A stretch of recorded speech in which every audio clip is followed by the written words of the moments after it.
Awesome sauce. So as we go through this, a few different pieces of information I just want to, again, remind you of. First and foremost, who am I?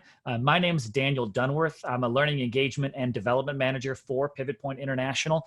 So I'm one of the educators that just supports in developing a level of different content, all for the company, from what's used in schools to salons, and also what we prevent in shows. And I also work closely with just general training all across the country, and North America in general. So there I am, and that is who I am, and who you'll hear talking to you for the next short period of time. And with this, again, I'm just going to give a reminder for anyone who has recently joined. If you have not downloaded or used the website, you could do both, whatever you're more comfortable with. Take an opportunity to grab the Socrative Student app if you plan on attending any of these learner sessions that we're going to be hosting for the future. Feel free to keep that app on your phone. For today's session, because of the number of participants that we have, we are going to focus on just the top class name, which is Pivot Point. So when you log into this app or you log into the website, please enter Pivot Point as your class name, and that will allow you to participate with everybody. So with that, let's go ahead and take you through some information on infection control and what we have. Really, the goal behind today and offering you this live session is all about what we can do to have a really firm grasp on how we can all play a part in keeping a very healthy and therefore inviting salon, shop, or spa environment. That's what people want to go to. They don't want to go to something that looks like it's out of the corner of a horror film where you've got nasty tissues and piles of dirt and leftover hair. I mean, imagine if you sat down at a table in a restaurant that still had crumbs all over it. Likely you wouldn't want to do that, or you'd be sitting there waiting for somebody to wipe it up. It just makes you feel uncomfortable. Imagine the same thing sitting down in a salon chair and still seeing someone else's leftover hair clippings, or going into a spa and still seeing someone else's old facial products still laying on that bed next to them. It's really not a comfortable scenario. It's, when you walk into places that are still a bit messy or dirty, it doesn't set the most appropriate standards or expectations for you. And for everybody that's entering the salon professional industry, it's really about setting those appropriate standards. We're all about, quite honestly, quite a bit about appearances. And we know those appearances make people feel good on the inside. And if we don't have that exposure in our environment, it probably is not going to resonate through to all of our guests as well. So for us, we're going to really be walking through how do we reach these levels, this clean, healthy, inviting, and therefore safe environment to each of our guests. And those are going to be a lot of the key concepts that we talk through. To give this to you in just a few bullets, help you really grasp what we're going for, we need to understand the differences between a few of these. Three specific different levels of, let's just call it kind of cleanliness for right now. First being cleaning, the second being disinfection, and the third being sterilization. What do each of those truly accomplish for us in the salon and spa environment? But also, what are the differences? So that way you know when to do which. We're also going to look at a variety of different ways that we can disinfect some tools, especially those that may come in contact with more delicate or dangerous areas, and or even exposure to different products like blood spills, body fluids. We will be working with body fluids in our industry to some degrees as we work with different products that are applied on the face or within close distance to different individuals. It's extremely possible. We also want to make sure that we are using the appropriate and able to identify the right infection control procedures used in the salon. So with that, let's start talking about some of these first few components and really dive into infection control. And with that, infection control, if you joined, and if you did not, I'll just go into a little bit of detail with it, is all about helping to stop or prevent the spread of what could be contagious or communicable. And anyone that was on the session in microbiology understands a bit of what that means. That it's all about these microbes, the bacteria, of which, of course, our primary concern in infection control are pathogenic bacteria, or the harmful stuff, the things that can cause pretty nasty infections or exposure. Our goal is to minimize that potential. And in order to do so, we have 3 different levels of this infection control to choose from. The first being cleaning. Now, cleaning itself is a pretty standard level of prevention. It allows us to remove dirt and debris, a lot of the physical stuff that we see. But by doing so, removing the physical dirt debris helps us in preventing the growth of these microbes. Again, let's just, for the sake of that word, also talk about the idea of germs, right? This harmful bacteria. And bacteria is going to flourish in dirty environments.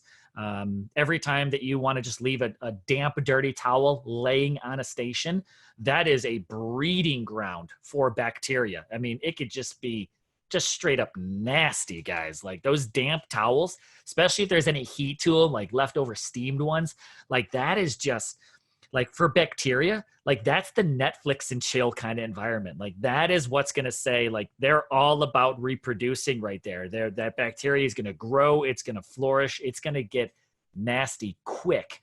And for anyone that joined last session, just to reinforce now as well, like we learned that in 12 hours time, that you can go from 1 bacteria to 16 million bacteria in just 12 hours. So imagine if you already have millions of bacteria on that towel, what is that even going to accomplish in 12 hours of that towel just sitting there? So, being mindful of that cleaning is the absolute lowest level we can start out with. Someone's calling out some nice attention right down there and sanitizing. We're going to get to it. Disinfection, the next level, is a pretty standard approach as well. This disinfection level is going to help destroy and kill certain microbes, not all microbes, but certain microbes, specifically on our non-porous surfaces. What does that mean? The hard stuff, things that are not made of, let's say like wood. If anyone's ever utilized like an orange wood stick, some states permit them, some do not. But we do have some porous surfaces in our salon environments. And these could be things of, again, wood as a primary example. Any spatulas, popsicle stick style tools, those are all porous's. So you cannot disinfect those. Those need to be discarded. And we'll talk about that a little bit later on. But disinfection is the next level we can go into. It gets a little bit more aggressive. Sterilization is one of the highest levels that we'll accomplish in a salon, spa, and shop environment. And with that, this is a standard approach that will kind of help eliminate all microbes. But this is kind of a difficult level to truly reach sometimes in a salon because of the approach you truly have to take to it. But in sterilization, not only will we just kill the microbes, but we also have the ability to even kill the spores. And spores have the ability to sometimes survive. Now, we may not eliminate all of them, but spores can get tricky, and that's where some sterilization can help. You may also hear in the past, there were times that this may have even been referenced as sanitizing, but like hand sanitizers, things like that. Like sanitizing was a method that we use. That is something that has really recently been adapted more towards the cleaning state. So with that, we're going to focus on those 3 methods: cleaning, disinfecting, and sterilization. So with that, let's go ahead and just dive a little bit deeper. As we kind of go into it, there are a variety of different aspects and approaches that we can take to help prevent all of the growth of bacteria, the spread of bacteria. And again, quite honestly, I mean, we could help prevent the spread of even things like STDs and pretty nasty infections that we could actually be exposed to as even just as a hairdresser, as a cosmetologist, a barber. Those trimmers, your clippers, your shears, your razor, all have the potential to expose blood. Even waxing an eyebrow has the ability to expose blood. So working with that, we can be at risk to a number of bloodborne pathogens. And again, therefore, a variety of different bacteria, viruses, et cetera, et cetera. There's a few different things that the true best things that we can do is start to make sure you understand all the products that you have available to you. I'm trying to think, what was the movie? Was it My Big Fat Greek Wedding? something like that, where they just want to, I think it's the dad or the grandfather just wants to use Windex on everything. Somebody fact check me on that one, but I believe it's one of those Greek wedding style movies where it's just put Windex on it. That is not a real solution, right? Windex is not a cure-all for everything, but working with it. Thank you. I appreciate you guys giving me that shout out on that one. But I was right. Kind of know my movies just a little bit. So Windex is not a cure-all. Like, we've got to make sure we look out for things. I'm going to call it the gray box you see on the screen here, the virucidal. This is something that's going to help us prevent the spread of HBV, the virus there, HIV-1, really kind of paying attention to some of those types of solutions that we have. We have to understand reading the label. And again, this is going to be one thing for anyone who hasn't heard me say it before, is understand the label and really truly read those. You'd be surprised, even at some of your common household cleaners, that you might be using it wrong. You might think that spraying Lysol or Clorox cleaning spray on your countertops, just spraying it and then wiping it down, means that things are clean. In fact, you may not have actually done anything if you spray it and wipe it. Many of them even encourage a time for it to rest. I mean, you could even see up on the top portion here, we talk about immersing brushes, combs, scissors, clippers, those types of tools for 10 minutes. For anybody that may use Marvicide containers on their station tops, dunking it in there and taking it out immediately does not actually clean it. You also have to make sure, in many cases, using a Marvicide or a Barbicide, that you actually need to clean it first before you immerse it in those solutions. If you use a comb and then immediately dunk it in there, you've actually potentially contaminated that entire jar. And again, in today's environments, we really need to be thorough in our proper and appropriate approaches to each of those. So just a few thoughts to consider on that one. Talking a little bit further about cleaning. Cleaning being that first level of infection control, and our goal is to minimize the amount of debris and visible dirt that we can see. When working with this, a few things to note: that just because you clean it does not mean it killed the microbes. It does help reduce the growth of them, but it does not necessarily eliminate everything on the surface. You do want to encourage a level of scrubbing as well. And this could be either just through hand friction, let's say if we're washing our hands and using that as an example, or even getting out a brush that you can use to clean. And is primarily targeted towards just cleaning, maybe scrubbing underneath the nails or removing debris from our combs and our brushes. That helps reduce that physical appearance that prevents the growth. But I mean, this is even quite true when we look at using things like an antiseptic and cleaning our hands. A hand sanitizer, everybody, of course, loves some good Purell. And if you maybe even a little bit more bougie than that, maybe you like your nice little ones from the Bath and Body Works, a couple little microbeads, a nice fragrance in there. That does not replace washing your hands. It's a temporary solution. This can help reduce the microbes, but it does not truly reach a level of cleaning. So again, if you remember that a lot of these types of quick antiseptic or things like hand sanitizer products are really all about that temporary opportunity to give you the time to then thoroughly clean it later. Again, you can even see here, appropriate for use only after proper hand washing or cleansing has occurred. So that's when they're going to be most effective. Buy you the time, use it afterwards. It is not a replacement to hand washing and cleaning. When working with a few levels of cleaning as well, a few things, we're just going to call out a couple of them from the list. I'm not going to go through this entire thing. You're always welcome to maybe grab a screenshot if you need to remember all of it. But number one, of course, try to wash your hands with soap and a warm water.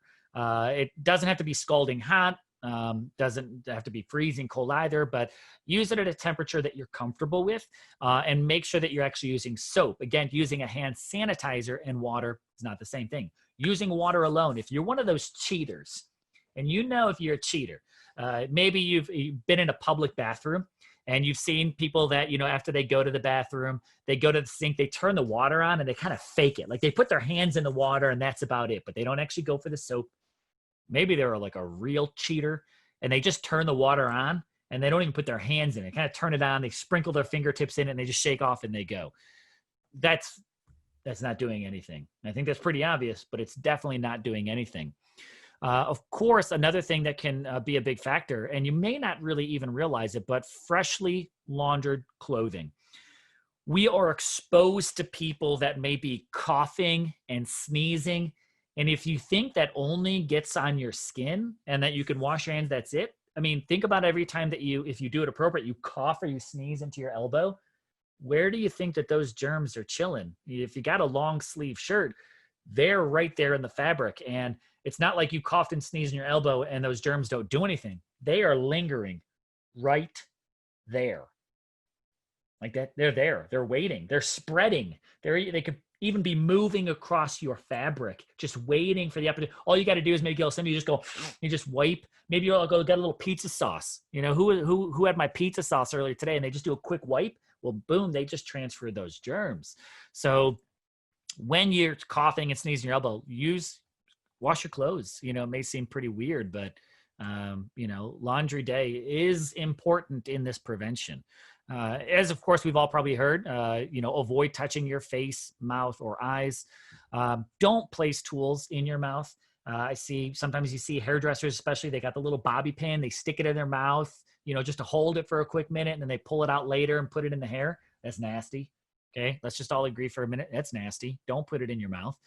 No one wants that in their scalp, and whatever was on their scalp, you don't want to put that in your mouth either. A few others that we'll just kind of call out for a moment here. Again, disposable towels, freshly laundered towels. Please do not use the same towel from one guest to another. Of course, very similar to clothing. It just can trap, harbor, and spread bacteria and or disease. Also, make sure that you are taking time to clean and remove. Oops, I clicked on that. I'm sorry. Clean and remove hair and debris from the tools prior to trying to clean them. I'm going to call out a tool like your clippers for just a moment. Clippers don't get immediately clean just because you spray one of those 5-in-1s all over it.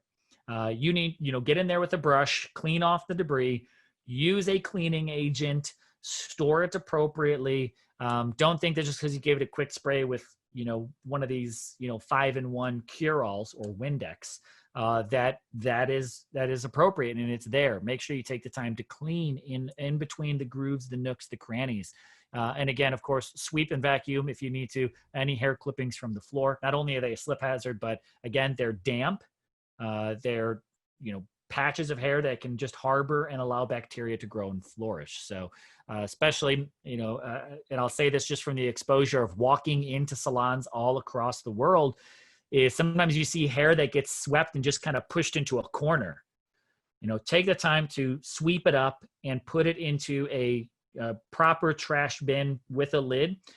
Because every time it's in the corner, again, that's a nice, dark, dingy corner for that hair to lay in and bacteria to just breed all over the floor and all over the wall and just everywhere, and eventually have the ability to become airborne. So, really watch out for that stuff. If you're going to sweep, go that extra little effort, sweep it up, throw it in a bin, right?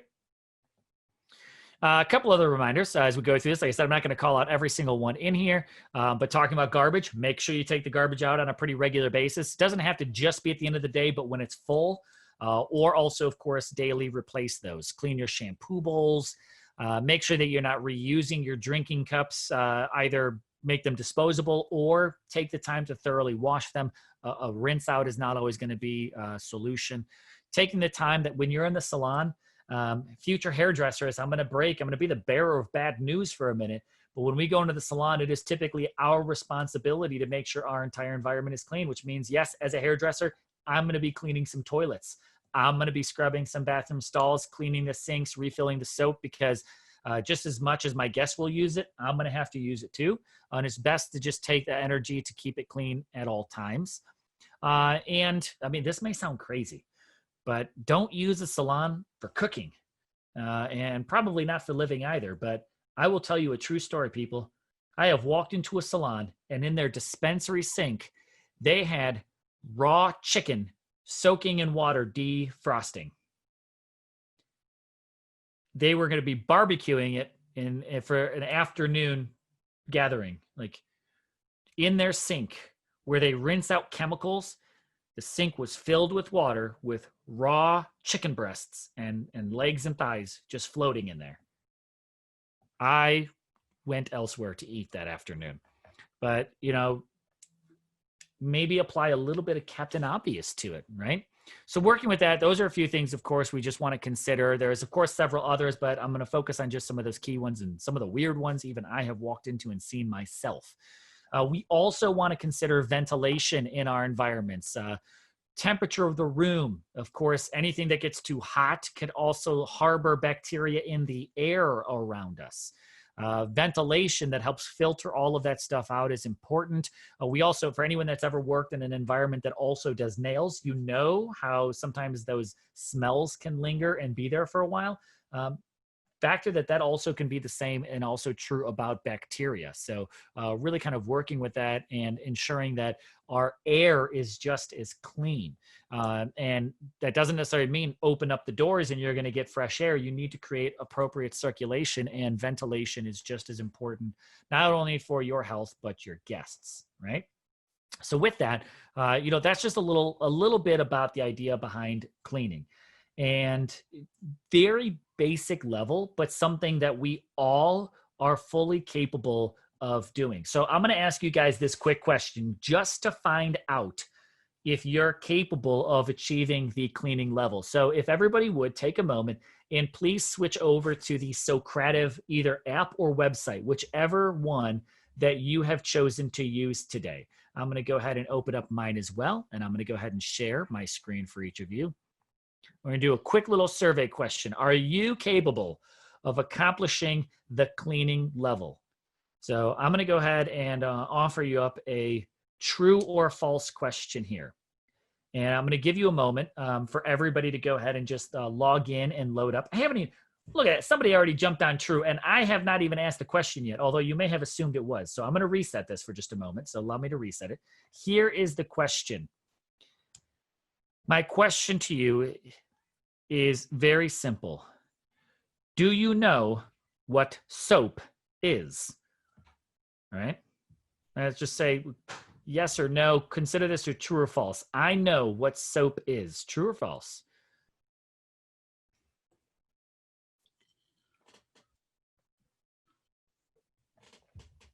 I love the eagerness of someone that jumped in there and got that pretty early.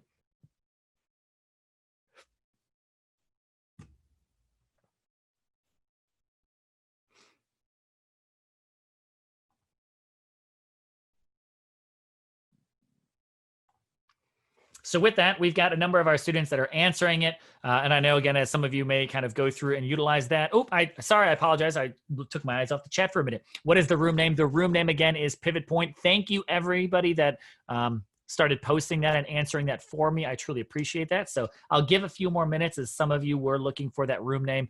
Also, if you need, it's right at the top of the webpage there. You may see it here in the Pivot Point right at the top of what screen I'm sharing. But it is Pivot Point. And if you get in there, go ahead and answer that question. I know what soap is, true or false. I'm very thankful to see that so far 100% of our participants have selected true. And if that is the case, then we all know what we can use to help clean, start at that cleaning level and work with our hands. So thank you very much to everyone for doing that. I am going to go ahead and finish up this activity. Please know that there will be a few more of these interactions coming throughout this session, so you can keep that app open off to the side. You don't have to force quit it, but I'm going to go ahead and switch screens again.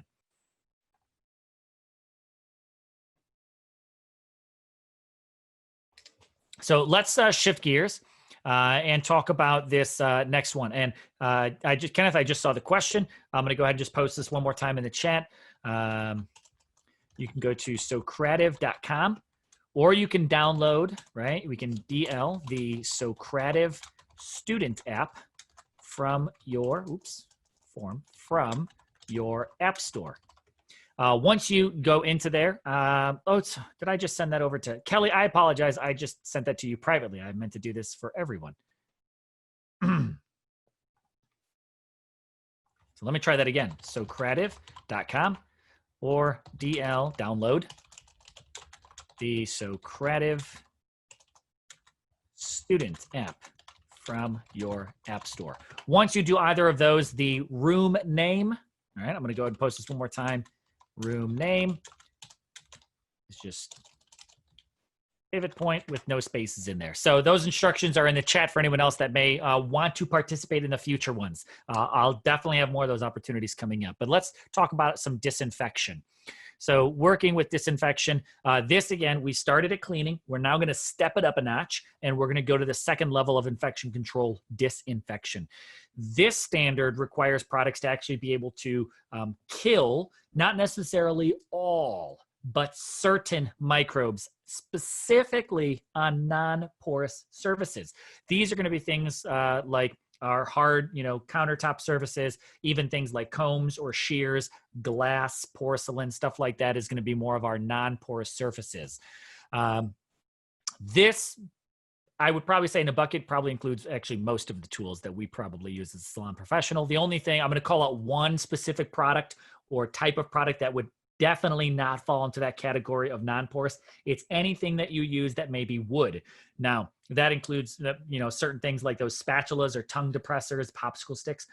If you use orange wood sticks, many states do not permit the use of those types of tools or products, but some do. So of course, make sure you double check your state's regulatory agencies on whether or not they even offer you to use those. But let's go through a few different types of disinfectants that do exist that we may use in our salon environments. These chemicals can go into things like a bactericide or bactericidals. These kill harmful bacteria. A pop quiz to anybody that remembers the name of harmful bacteria. Throw it in the chat for some brownie points. What are the harmful bacteria? I'll give you a hint. It starts with a P. Throw that in the chat if you know what it is. Another level of disinfectant type of chemical we can use is a tuberculocidals. This kills tuberculosis. The name is pretty straightforward there, right? We also have fungicidals.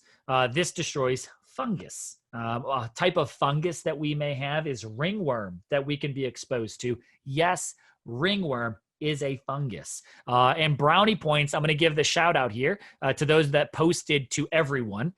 We have Tracy, Kelly, Kendra, and Brianna all posted pathogenic. You guys just earned 5 brownie points from me. Once you reach 100 brownie points, I am giving you a digital high five. You're not allowed to get it yet. You have to get 100. But once you get 100, I've got a digital high five waiting for you. So on that note, kudos. Back to our disinfectants, we also have virucidals. These will kill viruses. And then we also have pseudomonacidals. Whew, tongue twister, mouthful. Those kill Pseudomonas. Fun words. So working with disinfection, this is going to target those very types of harmful things that we have to be mindful. Like we have to make sure we are stopping the spread of pathogenic bacteria in our salon. And pathogenic bacteria could be things that cause everything from boils to infections, both local and general.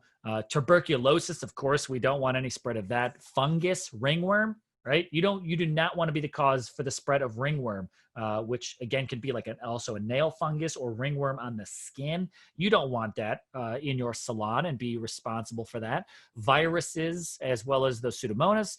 But the one thing to keep in mind that some of these products absolutely can be and are toxic. So make sure you also pay a very close attention to the manufacturer's directions.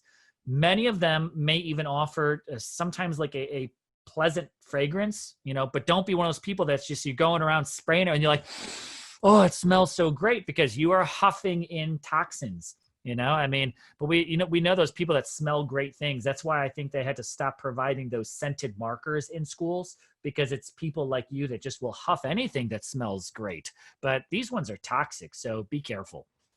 I think that's also a big reason why I'm not allowed to buy whiteout in bulk anymore. So I don't know, guys. Smell the roses, not the toxins. Let's also talk about OSHA.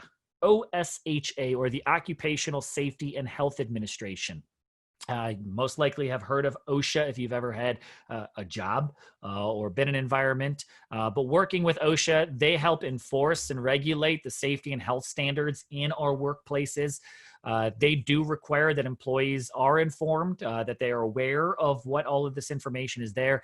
These could be things like these safety data sheets, SDS, or some people may also know them as like MSDS, material safety data sheets, but nowadays we call them SDS, safety data sheets. They also help enforce the labeling of products, what actually has to be specified in the ingredients, any type of hazards that go along with it. Are they combustible or flammable? Can they explode? And how do you also need to store them? Again, being in a salon environment, you will probably have a closet of things that you use to clean. And you've got to watch out for those products like aerosols and things like that, that absolutely are combustible. So you pay attention to it. It sounds crazy, but like, listen, I bet you could Google and find out that a salon probably has had in fact, I'm going to probably Google this right now off to the side. Let's see if I can pull this up. A salon that has maybe had a fire caused by the combustion of even a cleaning ingredient. Let's see. I'm going to Google this with us. Salon catches fire due to combustibles. Let's see. Look at that. Google pulled that up right away. Salon fire safety, one of the very first things that comes up here. Looking at this, most common causes of fire in the workplace, flammable and combustible materials. Well, this woman's hairdryer caught fire. Whoops. Well, that's not quite the same thing, but hey, things can happen. So working with this, know your labels, know what you should do with it, and know when and where to use these types of tools and supplies. Of course, the OSHA is really big for us, but looking at these SDS as well, safety data sheets, many of them for your products are both available online. Many times you'll also even receive them in your salon, may even be required to keep them on hand. But this is going to provide you with a few key different resources. Again, I'm not going to focus in on this entire list to go through it with each of you right now, but a few things to make sure that you're aware of. Know the hazards that go along with it. So I'm going to call out number 2. I'm actually going to go ahead and pull up my highlighter for just a minute here. Let's try this guy out here. Let's see if this will let me draw. Nope, that's a line. Whoops, my bad. That's okay. Why not? We'll call out red. Let's call it number 2 for just a minute. The hazard identification, of course, make sure that you're aware of that. A few things to also know. First aid measures, right? What are you going to do if this gets in someone's eyes? And the solution is not always to rinse out your eyes. Not every product encourages that. Sometimes adding water to it can actually make it worse or spread it even deeply through there. So factor that. Same thing with firefighting measures. Hopefully we may not always go through the process of having to fight a fire actually at our salon. I've lost my marker. Oop, there it is. Now I found it, but here we go. This is going to be interesting. Follow me along here. But firefighting measures, number 5. Wow, I'm all over the board on this one. But just like in your kitchen, you do not always dump water on your fires. Like if you had an electrical fire, let's clear all my drawings. There we go. And I'm going to go I've lost my mouse, so I've got to find it.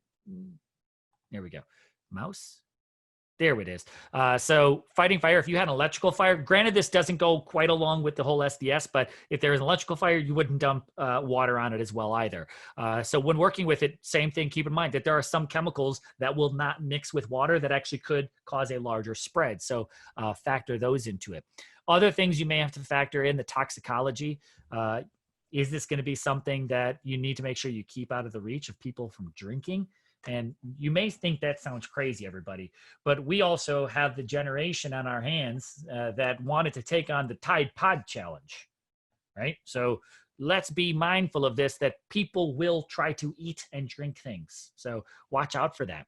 Other things that you need to even consider of, I'm going to call it number 13, disposal consideration. Not everything you use will you just throw it in the garbage. Not every plastic spray bottle you have can you toss in the recycle bin. So again, please note all of that. And also even factor in some of your local requirements for, I'm going to try to turn off this annotating. There we go. For those disposal, transportation, regulatory. There are many different, again, this is different from state to state, that allows you to use some things and allow you not to. Last thing you as a salon potential owner or employee ever want to face is a fine for using something that you probably just shouldn't have in the first place. So let's talk just a little bit further on this, and I'm going to give us a moment to do a little activity here as well.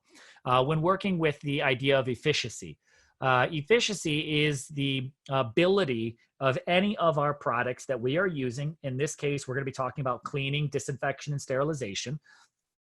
Their ability to produce the results that we expect. Essentially, as you can see the right-hand side of the little bubble, it's effectiveness. How effective is it at doing its job? The agency that actually oversees efficiency or the effectiveness of it is the EPA, no longer the OSHA. We're now on the EPA. EPA will determine how effective or its efficiency rate on the infectious control. So OSHA kind of tells us like the safety of it. EPA tells us the effectiveness of it. This also will help mandate manufacturers for submitting this product for verification. So it has to actually go through testing on this, which is many times why we also even want to consider using an EPA disinfectant, because now we know that it actually has a rating on its effectiveness. I see a question over here. Is there a responsible way to dispose of barbicide solution? Hand down answer. I'm not even going to try to bluff my way through this one here. Read the manufacturer's instructions, because especially when looking at the idea of like barbicide and marvicide, there are dilution recommendations. So whether or not you just pour that down the sink actually may not be effective. So I'm going to encourage you, when emptying out those barbicide or marvicide containers, read the manufacturer's instructions for how you should be doing that, because you do have to be careful in many cases. Working back with the EPA, many of these products that have been through the EPA, Environmental Protection Agency, for the efficiency will be given a registration number. This, of course, helps go along with whatever claims it makes and would allow you to actually look it up, to look up their registration number and confirm whether or not this is as effective or its efficiency ability that the product claims to be. So working with that, again, this is... I'm just going to go back to another reason why Windex doesn't cure all, because it may not reach all the different levels of effectiveness for what you want to use it for. Finishing up with just a little bit more EPA information. EPA has a couple different products to be mindful of. An EPA registered disinfectant. This may be beneficial to control the spread of disease. Again, non-porous surfaces, we've been talking about for a while.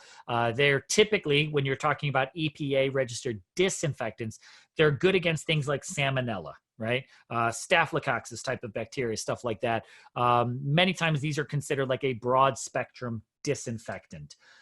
When using these, it's again, really, I'd say this is probably, not to make up words, but a little bit more of like a common disinfectant. So again, really kind of take a look around for, pull out some ingredients you guys have at home. We all know you guys are home right now. Everybody is. Head to your bathroom, head to your kitchen, head to your closet, wherever your cleaning agents are, and take a quick look. Are the cleaning agents as effective as you think they are? Do they do that job? We also have EPA registered hospital disinfectants. Now, these registered hospital disinfectants, again, sometimes just known as itself as a hospital disinfectant. Sometimes you may even hear them called like hospital grade, but again, the appropriate title here would be EPA registered hospital disinfectant. This is going to be just like the EPA registered, but also effective against other types of Pseudomonas, which we talked about earlier. It covers a broader spectrum, even more broad than the standard disinfectant.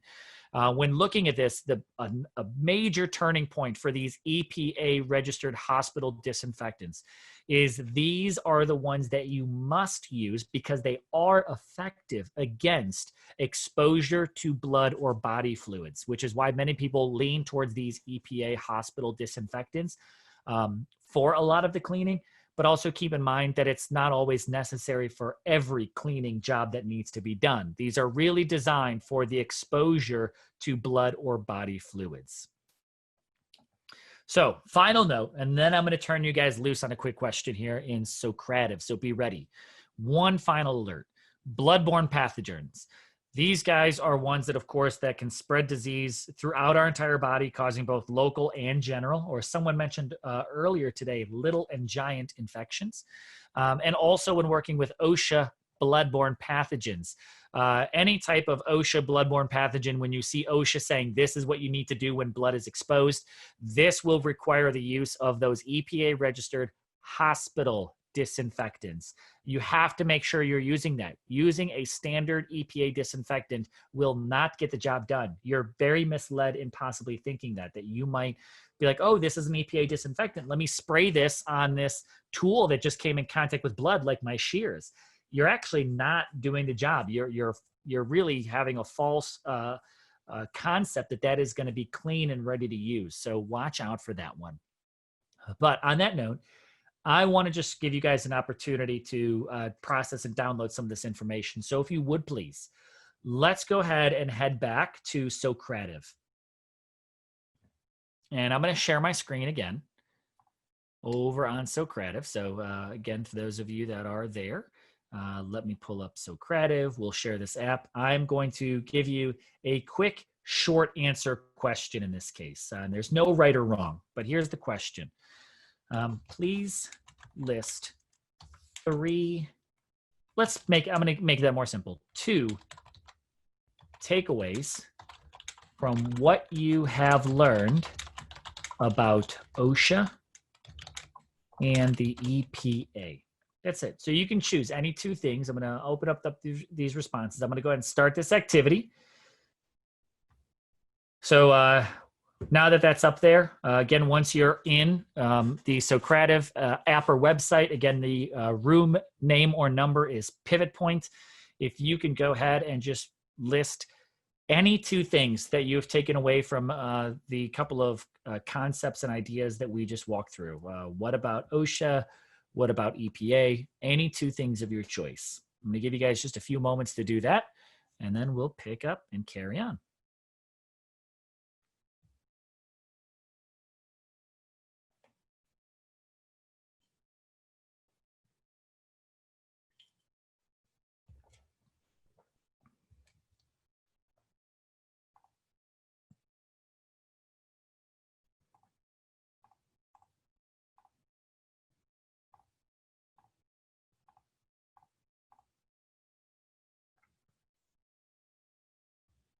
I like that little recap there. There we go. Digging it. Thank you for posting that one in there.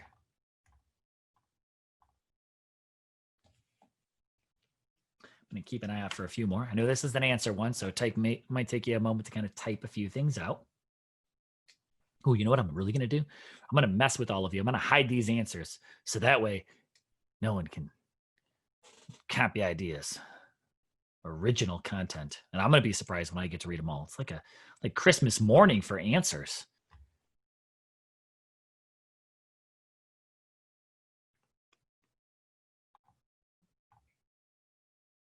Great. So I'm starting to see a few answers start to come in here.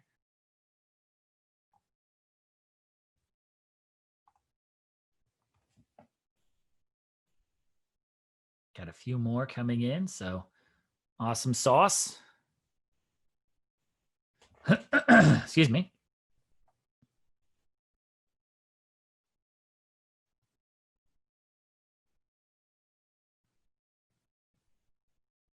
I'm going to give you just about another 60 seconds to finish typing out those ideas. Don't have to get too wordy or worry about any spelling. We're just going to take a quick look. And of course, I'm not going to be showing who exactly typed out each one.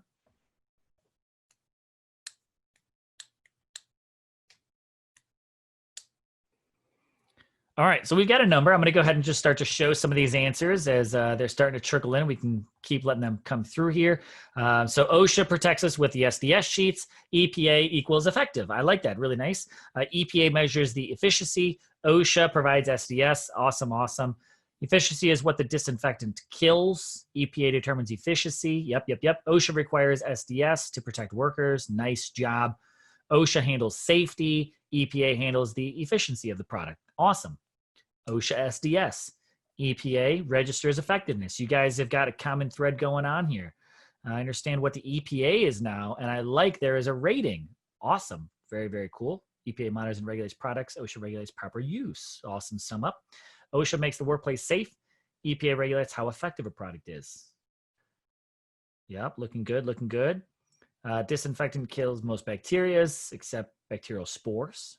Tools in contact with blood or bodily fluid require EPA registered hospital disinfectant. Awesome job. Keyword on that one there. They regulate health and safety for the salons, right? You guys got this. Provide SDS, industry hazards, difference between OSHA safety and EPA effectiveness. That's awesome. Glad you guys have picked up on that. So I'm going to go ahead and finish that activity. Thank you, everybody that contributed to some of those thoughts and answers. Let's come on over and just do a little recap on this information and then just keep pressing forward. So as you all mentioned, OSHA, safety, health standards in the workplace. They give us the SDS, right? And they do, as many of you mentioned, also enforce the labeling, ingredients, hazards, combustion, right? And storage. And then we also have the EPA, the efficiency. They get the registration number so you can actually look them up. And they also will let you know against their effectiveness against specific things like HBV, HIV. So keep an eye out for those things. So working with that, I think you guys recapped that pretty well in that activity, and that reinforces what you've picked up. Let's talk about a few other things in disinfectants. EPA-approved forms of salon disinfectants. You can't just use anything you want, but we are typically looking at some type of a solution, wipes, or sprays. You want to make sure that you are using one of those three types. Again, solution, wipes, or sprays. Also, make sure that you're using an EPA-approved registered disinfectant that is both effective and quick acting. You don't want to use them because they do exist, something that can take extended periods of time, because in many cases you don't have that in between guests and in between services. But look for EPA registered, the number along with the product that is typically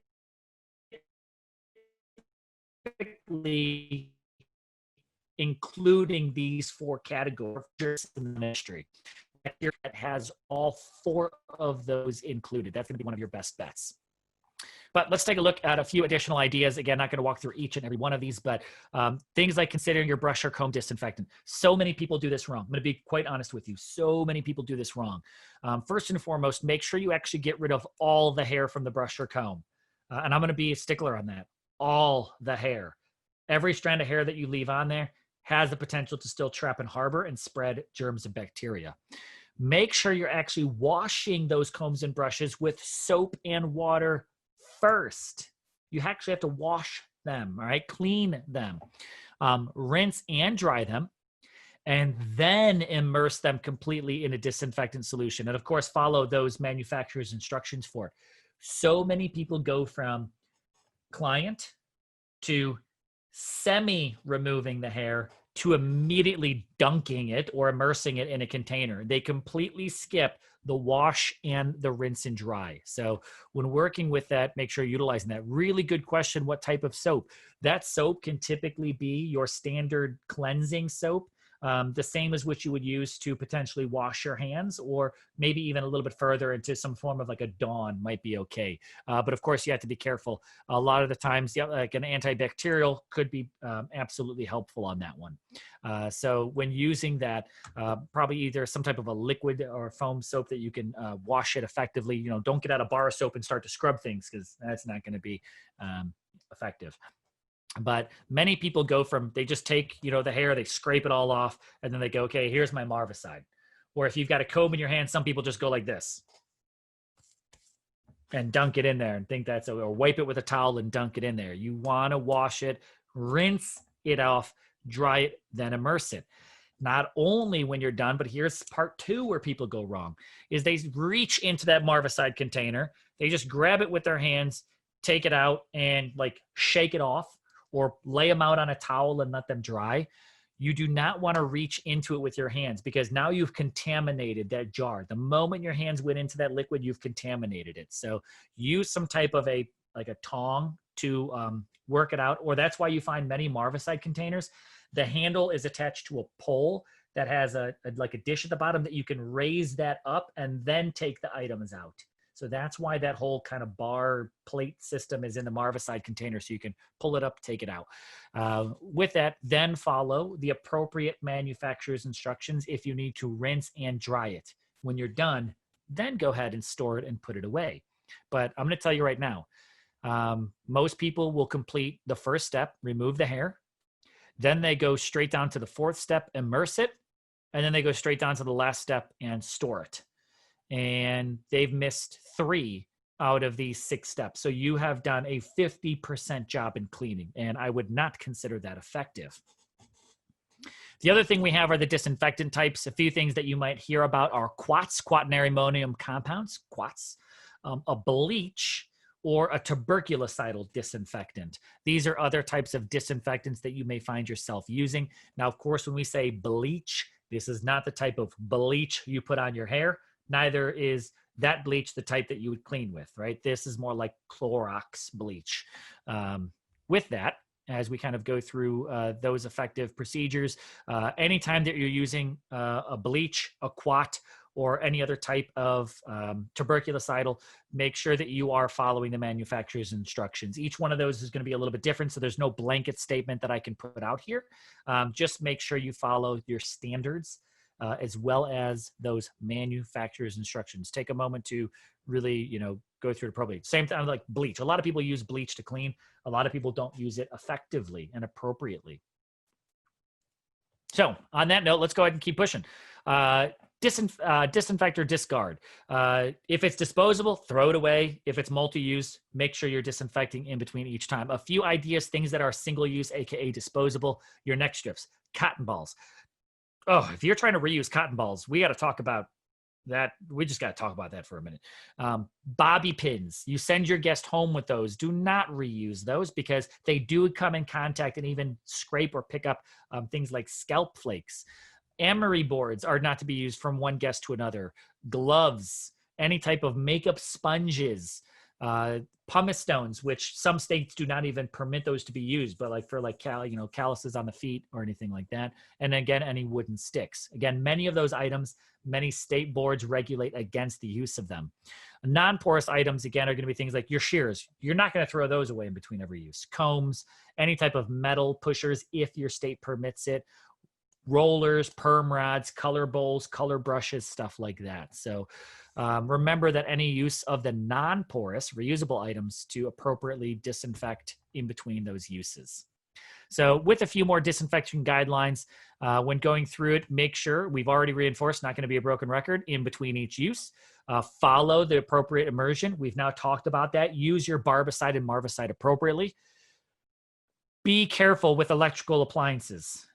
Just because something is metal or made of plastic, like clippers, does not mean that the whole electrical tool gets dumped and immersed in there into that liquid. Some parts may be immersed while others have to stay out of the liquid. So of course, follow any appropriate instructions for timing, level of immersion, stuff like that. If you've ever seen a barbicide that has combs packed in it, that some of them are still sticking out, that actually is not getting the job done at all. They have to be completely in the liquid, completely immersed. Some final things here on disinfection as we go through that. Again, standard manufacturer's instructions, so I'm not going to pull out too much of that. Get to know your SDS. The other thing that's a little bit new here that I would say is follow those instructions for disposing sharp objects like razor blades, and also aerosol cans. Those sometimes have to be handled just a little bit differently. So with that, I'd say, keep in mind, when in doubt, potentially throw it out. But again, read labels, instructions, and know what's taking place there, and treat that appropriately. But let's talk a little bit about sterilization. In many cases, we may not actually relate to a lot of our services, so I'm not going to spend a heavy amount of time here. True sterilization kills or destroys all microbes, both beneficial and harmful, right? Or pathogenic and non-pathogenic. It usually does not, again, relate to our services or what we actually do. This has a really high level of quality control, okay? And it does require a liquid sterilant or some type of moist or dry heat, which is, again, why many times we don't utilize things. It's not something that quite often you'll do within your salon on a day-by-day basis or very regularly. A lot of what we do will focus on the two bottom items on this list: disinfection and cleaning. And again, this list here is a little recap of things that you have been through and what we have done.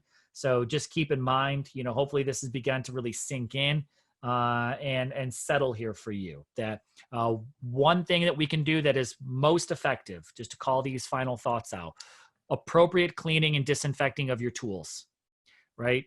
Utilize basic hand washing, and make sure that you don't treat blood exposure. Even on someone you're like, oh, just a little nick, no worries, just wipe that up or cover that up. But no matter who you know or how well you think you know them or how regular a client may be, make sure you go through the appropriate blood exposure procedures for any of those incidents. Never treat it lightly because, again, no one's wearing a shirt that says, I have bloodborne pathogens.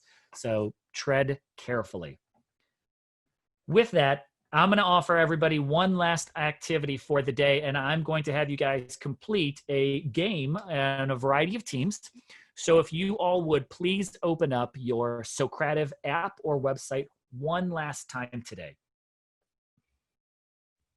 I'm going to go ahead and share this Socrative screen one last time. In here, now that I'm sharing the screen, as you guys go ahead and get set up for this last activity, I'm going to have you guys participate in a space race game. And I'm going to go ahead and open this one up. And with the number of people that we have, we've got 53 on the call, but I didn't check the number before I actually open this up. But we're going to go ahead and do our infection control questions for this activity. We are going to divide you guys up into, how about we do 10 teams this time around? I'm also going to we're going to change up our icon for anyone that might have played earlier. We're going to go ahead and go with the Springtime Honeybee. And in this, you're going to be provided with 10 questions that are a mix between true, false, multiple choice, and short answer. You guys will be challenged that as a team that you are going to mix up with students from all across the country, as well as Canada. I say country, US and Canada, excuse me. US and Canada students. You guys are going to be tossed onto some random teams together. You will know based off of your team color which one you're on. And then if it asks for your name, simply put in your initials. That's all that you need to do. Don't worry about typing out a full name. But I'm going to start this activity right now. And we have 10 teams: blue, magenta, lime, peach, violet, teal, indigo, orange, red, and silver. And blue is already off to a solid start. So once you get your initials in there, start answering those questions, and let's see who can be the first team to reach the end of this space race. Magenta has taken the lead. Blue, lime, teal, indigo, orange, red, we're all neck and neck, but now we've got magenta and lime in the lead. I'm going to call out when a few teams start to jump ahead. Indigo has caught up into, let's say, third place for right now. But as you answer these questions appropriately, your team will start to dart up there. Blue just double leaped here. Blue is in the lead. Magenta, lime following closely. Silver is up and coming. Here comes peach. Ooh, this is going to be a close one between blue, magenta, and lime are starting to take leaps and bounds. Blue and magenta. Ooh, silver double leap. Magenta. Congratulations, magenta. You just reached the finish line. And here comes lime. Jumping quick. Silver from behind. I have fun narrating these like I'm at a race. Lime and silver. Oh, you guys just tag teamed on that one for reaching the finish line. Blue just reached the finish line as well too. Congratulations to you guys on reaching the end there, and appreciate you guys participating with all of these different students from across the nation, multiple nations. Teal just caught up to the end here. Peach, violet, indigo, so close. Kudos, Indigo, for just reaching the end there as well. But hopefully, as you guys went through and completed some of these questions, this information on infection control has started to kind of sink in and really resonate with a deeper understanding of why this is so important for the practices we have to perform in the salon.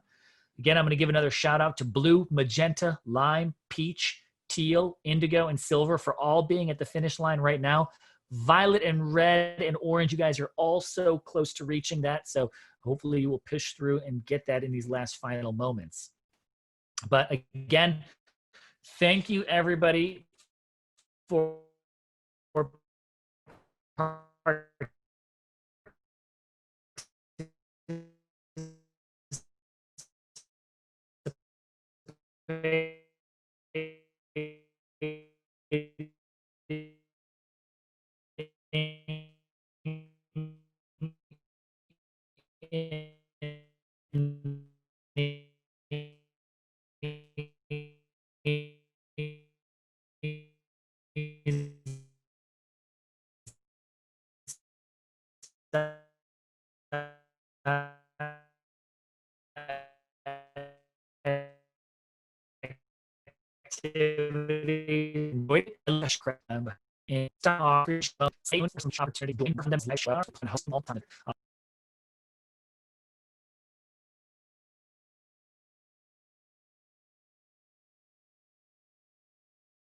Thank you for joining. I apologize. I may have lost connection for a moment, but that's a wrap, everybody. I will see you next time, and happy learning to each of you.